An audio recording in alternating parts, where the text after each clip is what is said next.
Picture yourself on a desolate shoreline in the 9th century. The salty sting of the North Sea clings to your lips. Smoke rises in the distance, not from hearths of comfort, but from homes reduced to ash. The clash of iron fades into silence, broken only by muffled sobs. The warriors have fallen, their blood staining the earth. But for their wives, mothers, and daughters, the nightmare has only just begun. We often imagine the Vikings as raiders of gold and conquerors of kingdoms, their sagas echoing tales of bravery, exploration, and seafaring triumphs. Yet hidden beneath these stories of glory lies a truth so dark that many chronicles chose silence over revelation. For the wives of defeated warriors, survival did not mean mercy.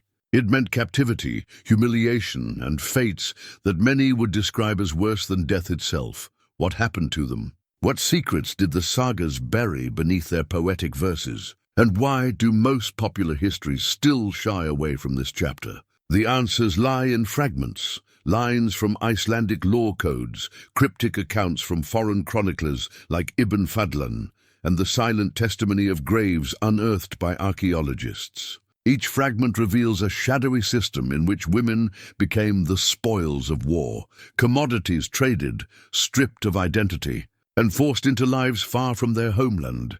But this is not a tale told to glorify Viking cruelty. It is a reckoning, a confrontation with the hidden mechanics of power and the silenced voices of those who endured. Stay with us as we peel back the layers of myth and step into the shadow history of the Viking Age. What you're about to hear will challenge what you thought you knew about honor, conquest, and survival. This is the untold story of the fate of defeated warriors' wives at the hands of the Vikings.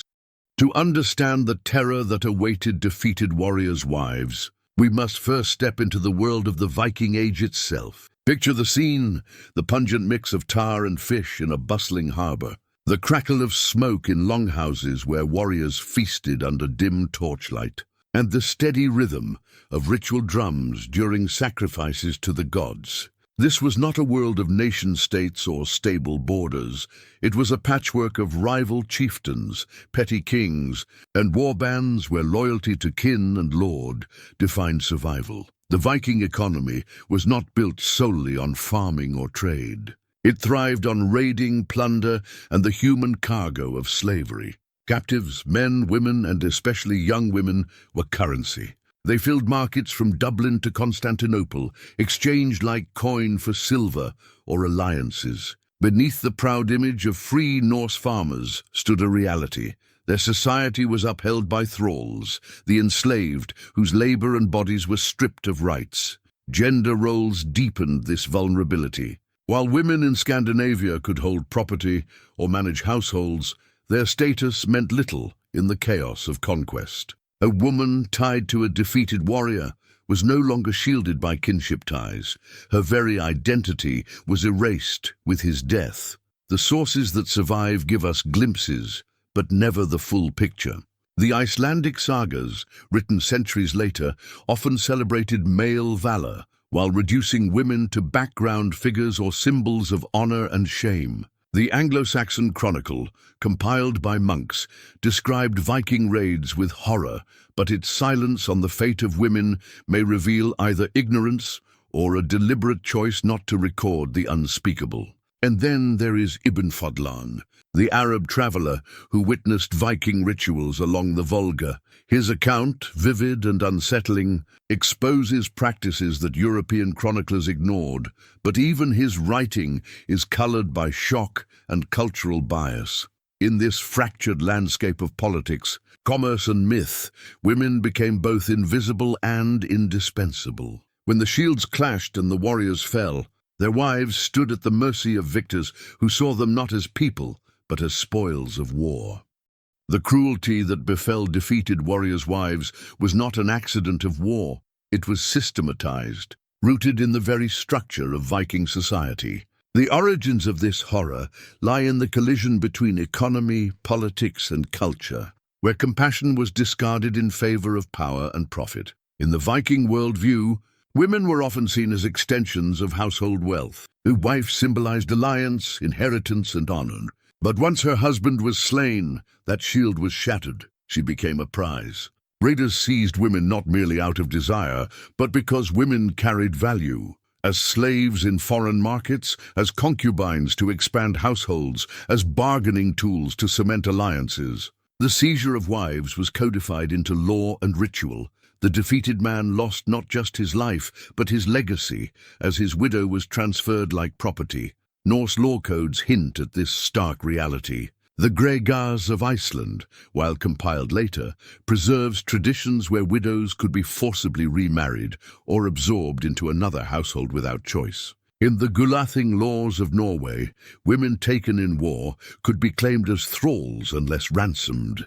These texts, clinical in tone, reveal how normalized the practice was, a cruelty wrapped in legality. Yet chroniclers rarely admitted the scale of this suffering. The Icelandic sagas transformed abducted women into symbols of honor disputes, rather than flesh and blood individuals enduring bondage. Monastic records, horrified by heathen raids, described fire and slaughter vividly, but skipped over the afterlives of the captured. And rulers themselves had every reason to suppress the truth. To admit the degradation of women was to expose the hollowness of their so-called honor. But archaeology whispers where texts fall silent. Graves of foreign-born women in Scandinavia, buried with chains or far from their homelands, speak to forced displacement. Some bear scars of violence, silent testimony to lives uprooted. Here we see the turning point. War was no longer just about killing men. It was about erasing families, seizing women, and rewriting bloodlines in favor of the victors. Power feasted on the vulnerable, and the humanity of the conquered was devoured in the name of survival. What began as opportunistic plunder soon hardened into a system. As Viking raids stretched from the coasts of England to the rivers of Russia, the capture of women became an expectation, a shadow economy that thrived on suffering. The slave markets of Hedeby, Dublin, and Constantinople did not run on silver alone. They demanded flesh, and the wives of defeated warriors filled that demand. Archaeology bears grim witness. At Kaupang in Norway, isotopic studies reveal foreign-born women buried far from their homelands, often stripped of grave goods, as though their identities were deliberately erased. At other sites, trauma etched into bone suggests repeated abuse, the silent marks of lives spent as captives. These are not isolated tragedies but patterns, evidence of normalization. Textual sources hint at this systemization, though always through filters of denial or exaggeration. The Anglo-Saxon Chronicle laments Viking devastation, yet says little of the women carried off, as though their fates were unspeakable or unworthy of record. Meanwhile, Ibn Fadlan, shocked by what he saw among the Rus, Norse traders on the Volga, described ritual killings of enslaved women during funerary rites. Was this an exaggeration, colored by cultural disgust? Or was it a rare moment of truth that European chroniclers refused to pen? And what of the human cost behind these fragments? Imagine a woman named Ethelwyn, torn from a Northumbrian village, forced to march hundreds of miles and sold in Dublin's slave market. Or a young girl, nameless in the record, whose only trace is her Scandinavian burial far from the land of her ancestors. These imagined reconstructions, grounded in evidence, remind us that behind every statistic stood a voice silenced by conquest. Would you have spoken out, knowing resistance could mean death? Would silence have been your only shield? For many, survival meant compliance, their lives dictated by the choices of men who saw them as property. By the 10th century, the practice was no longer a byproduct of war.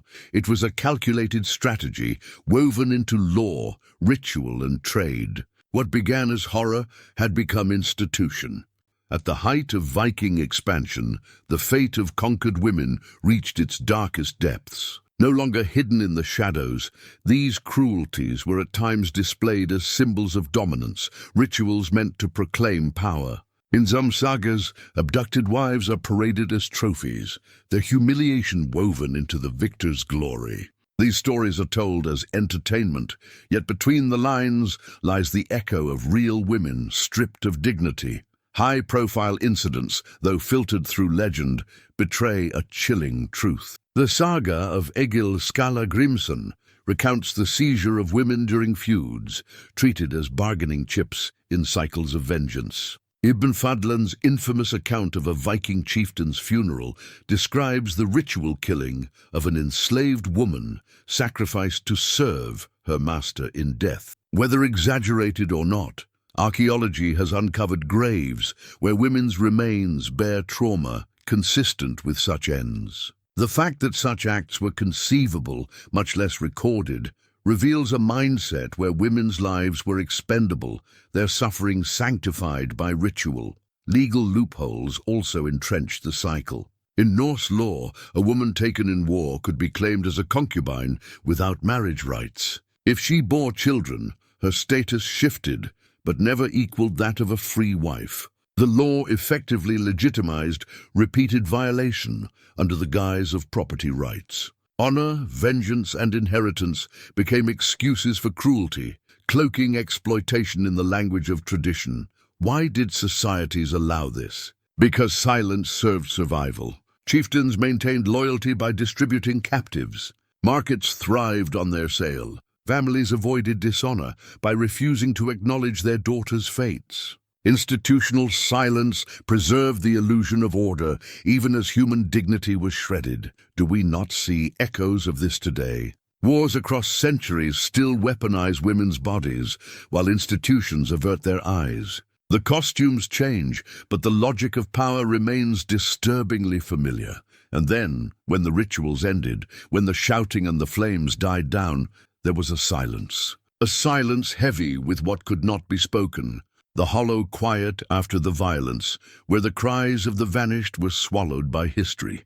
The Viking Age is often remembered in gilded tones, sleek longships cutting through the sea, fearless warriors exploring unknown horizons, sagas that celebrate courage and kinship. But behind the shimmer of that legend lies another story, a hidden ledger of human cost, paid most heavily by the wives of the defeated. Their voices rarely made it into parchment, their names seldom carved into stone. Yet archaeology, scattered chronicles, and the whispers of law codes remind us that their suffering was real, deliberate, and systematic. Historians face fragments, sagas written centuries after the fact, chronicles steeped in bias, travelers' accounts tinged with cultural shock. Each piece is incomplete, yet when assembled, a grim picture emerges. This was not the chaos of war alone, but a system that reduced women to spoils, codified through custom, traded through markets, and silenced in memory. To call it anything less than a crime against humanity is to betray those who endured it, and so we must ask, why were these truths buried? Was it easier to celebrate the mythology of Viking honor than to admit the reality of their cruelty? Was silence itself a form of complicity? What you have heard in this documentary is not legend. It is the shadow history, the side of conquest that glory tried to erase. And it forces us to confront a question that stretches beyond the Viking Age. When power demands silence, who will speak for the silenced? Which part of this history shocked you the most? Do you believe these truths were hidden on purpose? Share your thoughts in the comments. And if this journey into the darker corners of history made you see the past differently, remember to like, subscribe, and join us for more untold stories. History remembers the crowns of kings, the sagas of heroes, but it also remembers the cries that echoed beneath them, long after the songs had ended. This documentary is for educational purposes only. It does not promote hatred or violence. These acts are condemned,